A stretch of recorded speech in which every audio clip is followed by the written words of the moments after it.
வணக்கம். திசைகளின் 10 மணி செய்திகள்.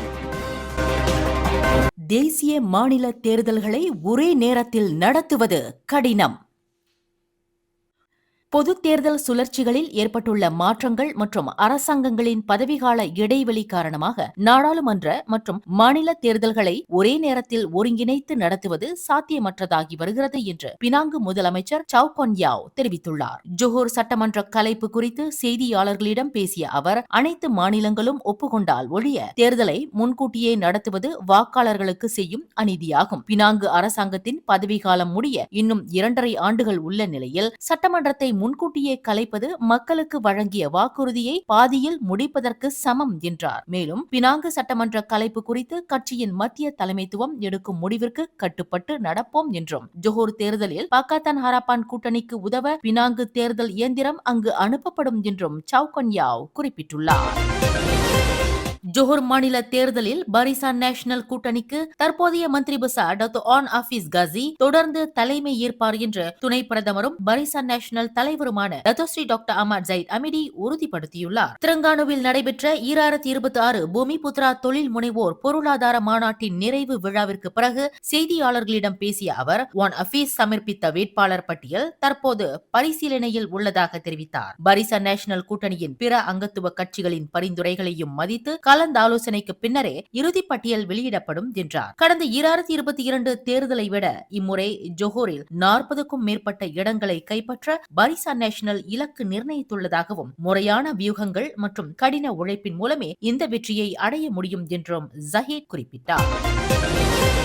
மலேசியாவில் 16 வயதுக்கு உட்பட்ட சிறுவர்கள் புதிய சமூக ஊடக கணக்குகளை பதிவு செய்வதை தடுக்கும் புதிய விதிமுறை நேற்று ஜூன் 1ஆம் தேதி முதல் அதிகாரப்பூர்வமாக அமலுக்கு வந்துள்ளது.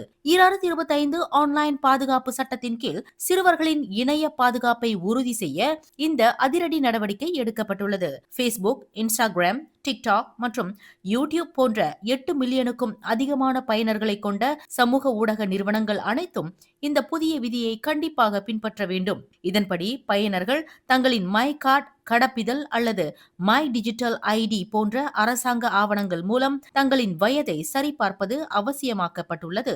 ஏற்கனவே கணக்கு வைத்துள்ள 16 வயதுக்கு உட்பட்ட சிறுவர்கள் தங்களின் புகைப்படங்கள் மற்றும் காணொளிகளை பதிவிறக்கம் செய்து கொள்வதற்காக 1 மாத கால அவகாசம் வழங்கப்பட்டுள்ளது. அதன் பிறகு தகுந்த வயது சான்று இல்லாத கணக்குகள் அனைத்தும் உடனடியாக முடக்கப்படும். இந்த விதிமுறைகளை மீறும் சமூக ஊடக நிறுவனங்களுக்கு 10 மில்லியன் ரிங்கிட் வரை அபராதம் விதிக்கப்படும் என மலேசிய தொடர்பு மற்றும் பல்லூடக ஆணையமான MCMC எச்சரித்துள்ளது.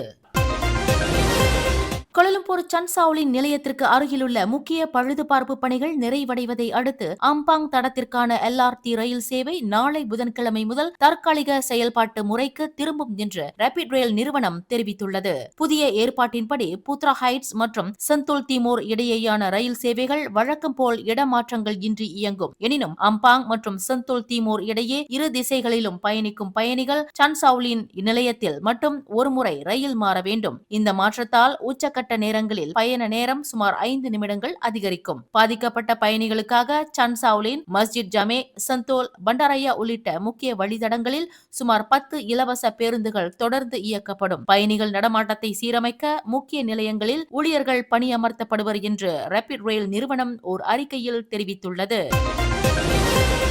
நெக்ரி செம்பிலான் மந்திரி பசாரின் அதிகாரப்பூர்வ இல்லத்தில் இன்று காலை நடைபெற்ற நெக்ரி செம்பிலான் பாக்காத்தான் ஹராப்பான் தலைவர்களின் சந்திப்பு ஒரு வழக்கமான கூட்டமே தவிர அது அவசர அமர்வு அல்ல என்று மாநில ஜாசேகா செயலாளர் சாக்கி சின் தெரிவித்துள்ளார். வரவிருக்கும் மாநில தேர்தல் தயாரிப்புகள் குறித்து விவாதிக்கவே இக்கூட்டம் கூட்டப்பட்டதாக மாநில பாக்காத்தான் ஹராப்பான் தலைவர்கள் உறுதிப்படுத்தியுள்ளனர். மாநில பாக்காத்தான் ஹராப்பான் தலைவர் டத்தோஸ்ரீ அமினுடின் ஹருண் தலைமையில் இந்த சந்திப்பு நடைபெற்றது.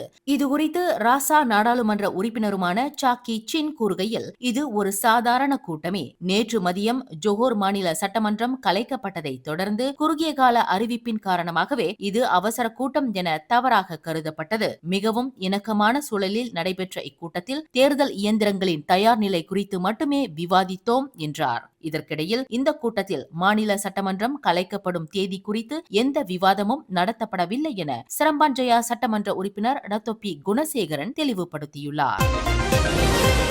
இந்தோனேசியாவின் ஜகார்த்தாவில் நடைபெற்ற ரோட் டு கொடேவ 7.0 அனைத்துலக அளவிலான போட்டியில் பங்கேற்று பினாங்கு மற்றும் மலேசியாவிற்கு பெருமை சேர்த்துள்ளனர் 6 தமிழ் பள்ளி மாணவர்கள். கடுமையான போட்டிகளை கொண்ட 20 நாடுகளின் 280 அணிகள் பங்கேற்ற இப்போட்டியில் சுங்கை அரா தமிழ் பள்ளி மற்றும் பத்துகாவான் தோட்ட தமிழ் பள்ளி மாணவர்கள் மலேசியா சார்பில் கலந்து கொண்டனர். இதில் சுங்கை அரா தமிழ் பள்ளி மாணவர்கள் வடிவமைத்த ஈகோபாட் சார்ட்டர் என்ற ஸ்மார்ட் கழிவு பிரித்தெடுக்கும் முறைமை திட்டம் 4ஆம் ஆறுதல் பரிசை வென்று சாதனை படைத்துள்ளது.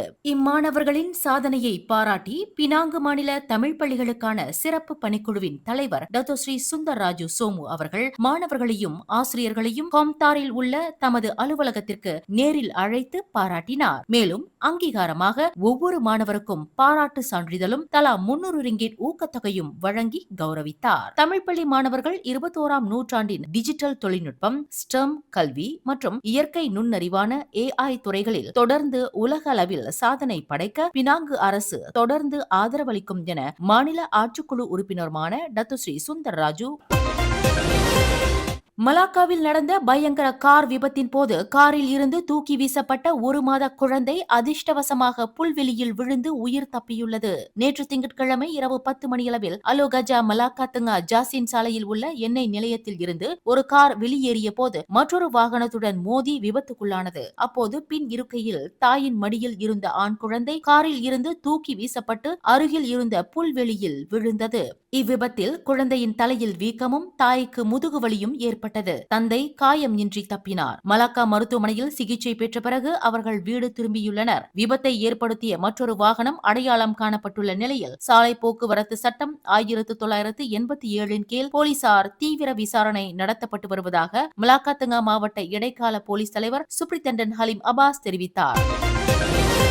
16வது ஜொஹூர் மாநில சட்டமன்ற தேர்தலை முன்னிட்டு வாழ்க்கை செலவு உயர்வு, சிறந்த வேலை வாய்ப்புகள் மற்றும் அரசியல் ஸ்திரத்தன்மை ஆகியவை ஜொஹூர் மக்களின் முக்கிய கவலைகளாக உருவெடுத்துள்ளன. அத்தியாவசிய பொருட்களின் விலை உயர்வு, வாடகை மற்றும் அன்றாட செலவுகள் நடுத்தர மற்றும் குறைந்த வருவாய் பிரிவினரை பெரிதும் பாதிப்பதாக பொதுமக்கள் கவலை தெரிவித்துள்ளனர். மேலும் இளைஞர்கள் வேலை தேடி ஜொஹூரை விட்டு வெளியேறுவதை தடுக்க நல்ல ஊதியத்துடன் கூடிய வேலை வாய்ப்புகள் மாநிலத்தில் உருவாக்கப்பட வேண்டும் என்ற கோரிக்கையும் வலுத்துள்ளது. அரசியல் நிலைத்தன்மை மட்டுமே மாநிலத்தின் பொருளாதார வளர்ச்சி மற்றும் முதலீட்டாளர்களின் நம்பிக்கையை உறுதி செய்யும் என வணிகர்கள் குறிப்பிடுகின்றனர். மக்கள் பிரதிநிதிகள் தேர்தல் பிரச்சார காலங்களில் மட்டும் வராமல் எப்போதும் மக்களுடன் இருந்து உள்கட்டமைப்பு மற்றும் பொது நலன் சார்ந்த பிரச்சனைகளுக்கு தொடர்ந்து தீர்வு காண வேண்டும் என்றும் மக்கள் எதிர்பார்க்கின்றனர். ஜொஹூர் மாநில முதலமைச்சர் டாக்டர் ஆன் ஆஃபீஸ் காசி 56 இடங்களை கொண்ட மாநில சட்டமன்றத்தை கலைப்பதாக அறிவித்ததை தொடர்ந்து இந்த 16வது மாநில தேர்தல் களம் சூடுபிடித்துள்ளது.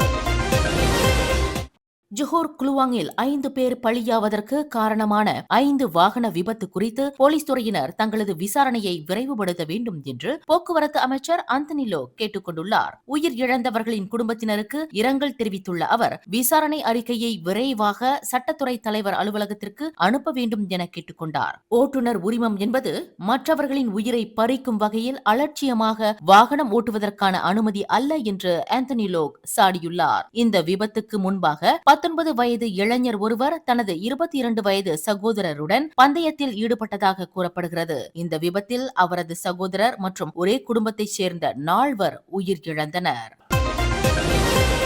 கடந்த மே 24 முதல் காணாமல் போன மலை ஏற்ற வீராங்கனை ஜசிந்தா சலூடினை தேடும் பணியை தொடர்வதா அல்லது கைவிடுவதா என்பது குறித்த இறுதி முடிவு நாளை எடுக்கப்படும் என பேரா தீயணைப்பு மற்றும் மீட்புத்துறை தெரிவித்துள்ளது. இதுகுறித்து தாப்பா மாவட்ட போலீஸ் தலைமையகத்தில் நாளை மதியம் 2 மணிக்கு ஒருங்கிணைப்பு கூட்டம் நடைபெறவுள்ளது. கடினமான நிலப்பரப்பு மற்றும் கணிக்க முடியாத வானிலை காரணமாக இந்த மீட்பு பணி 10வது நாளாக இன்றும் கடுமையாக பாதிக்கப்பட்டுள்ளது. கடந்த மே 30ஆம் தேதி கிடைத்த கேமரா பதிவில் ஜஸ்லிண்டா கேம் சுகனேகா நோக்கி சென்றது தெரியவந்தது. தற்போது உள்ளூர் ஓராங் அஸ்லி தடமறிபவர்கள் உட்பட 32 மீட்பு பணியாளர்கள் தாப்பாவில் உள்ள அடர்ந்த காட்டு பகுதியில் தீவிரமாக தேடி வருகின்றனர். அடர்ந்த மேகமூட்டம் மற்றும் பலத்த காற்று மீட்பு பணிகளுக்கு பெரும் சவாலாக உள்ளதாக அதிகாரிகள் தெரிவித்துள்ளனர்.